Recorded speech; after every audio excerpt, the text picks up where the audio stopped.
Manila, Philippines, inanunsyo ni Interior Secretary Benjamin Abalos noong linggo na naaresto na ang puganting televangelist na si Apollo Quiboloy. Ibinahagi ni Abalos ang balita sa isang maikling post sa Facebook, ngunit hindi siya nagbigay ng detalye tungkol sa pagkakaaresto kay Quiboloy. Nahuli si Apollo Quiboloy ayon sa kanyang post. Si Quiboloy ay hinahabol dahil sa mga kasong pang-aabuso sa bata, sexual na pang-aabuso, at qualified trafficking. Noong Abril 3, naglabas ng utos ang Davao Regional Trial Court para arestuhin si Quiboloy at ang kanyang 5 kasamahan.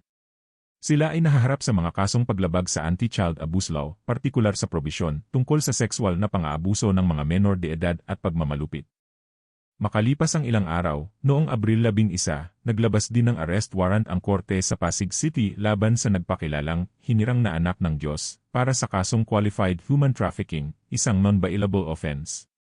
Noong nakaraang Agosto 24, humigit kumulang 2,000 miyembro ng Philippine National Police, ang sumalakay sa compound ng Kingdom of Jesus Christ, ISA, sa Buhangin District, Davao City upang maghatid ng arrest warrants laban sa relihiyosong leader.